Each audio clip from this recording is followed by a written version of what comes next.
आजकल यही चल रहा है भैया संसार में।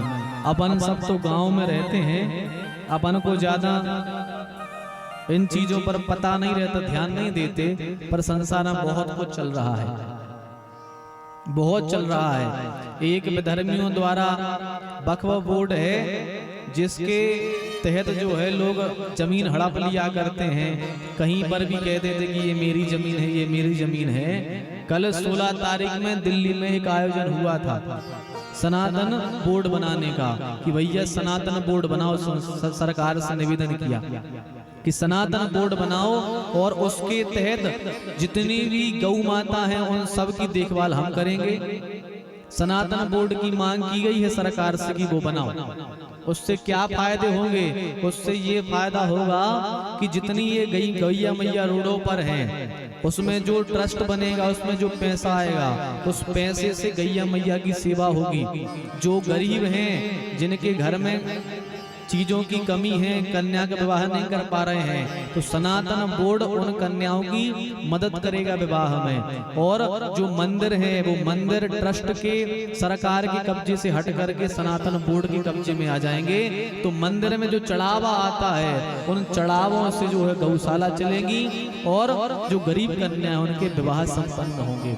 क्योंकि हम सबको लगता है कि जो बड़े बड़े मंदिर है ना, तिरुपति बालाजी, रामेश्वरम में, यहाँ अपन को लगता है कि खूब पैसा आता है। तिरुपति बालाजी में करोड़ों रुपए आता दिन का, तो अपन को लगता है कि ये मंदिर में जाता पैसा, पूरा पंडित जियों के यहाँ जाता, मंदिर में जाता, ट्रस्ट में जाता। पर ये पैसा ट्रस्ट में नहीं जाता, ये पूरा 1 करोड़ रुपए दिन का खर्चा जो पैसा आता है पूरा सरकार के पास जाता है। 30 करोड़ रुपए मंदिर देता है 1 महीने में, तो ये पूरा पैसा किसके पास जाता है? सरकार के पास। जितने बड़े बड़े मंदिर हैं अपने, जितने बड़े बड़े मंदिर में सब सरकार की निगरानी में रहते हैं, उन सब का पैसा सरकार के पास जाता है। दान पेटियों का जो चढ़ावा आता है सब सरकार के पास, और सरकार उस पैसे से पता है क्या करती है? विधर्मियों के जो मदरसे होते हैं, मदरसों को चलवाती है, और जो हज की यात्रा होती है उस हज की यात्रा में अपने मंदिरों का पैसा लगा करके उनको हज की यात्रा करवाई जाती है। अपना पैसा अपन खुद उपयोग नहीं कर पाते। इसलिए कल दिल्ली में आयोजन हुआ कि सनातन बोर्ड बनना चाहिए, मंदिर सनातन बोर्ड के तहत में रहेंगे, और उनमें जो पैसा आता है उन पैसों से सारे भारत की जितना भारत में गौ माता हैं और जो जो सेवाएं हैं ये सब सेवाएं उससे की जाएगी। ऐसा चल रहा है भैया।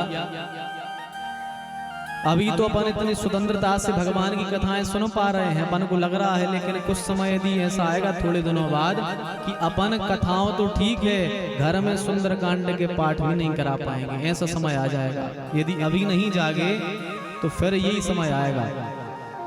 इसलिए आज का समय ऐसा है कि हम सब एकत्रित होकर के हम सब सनातन का सपोर्ट करें और सनातन बोर्ड बनाने की मांग करें। क्योंकि यदि हम बटेंगे तो कटेंगे, हम जितने बढ़ते जाएंगे उतने ही कटते जाएंगे।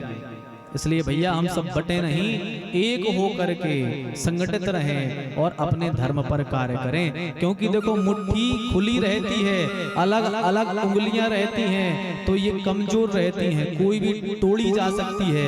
लेकिन जब ये उंगलियां मिलकर मुट्ठी बन जाती है तो किसी में दम नहीं है कि मुट्ठी को कुछ कर पावे। और ये मुट्ठी जब पड़ती है तो सामने वाले की नस नस ढीली हो जाती है। इसलिए हम सब मिलकर के एक रहें, जब एक रहेंगे तो अपना कोई कुछ नहीं बिगाड़ सकता है। आज के समय में विडंबना ये है कि अपन को जितना विधर्मियों से खतरा नहीं है उतना धर्मियों से खतरा है। कई हिंदू ही अपने धर्म का विरोध करते हैं, अपने सनातन का विरोध करते हैं। तो भैया सब भगवान का भजन करें और खूब जो है गैया मैया की सेवा करें। गैया मैया की सेवा से अपन सबको भगवत सेवा का फल प्राप्त होता है।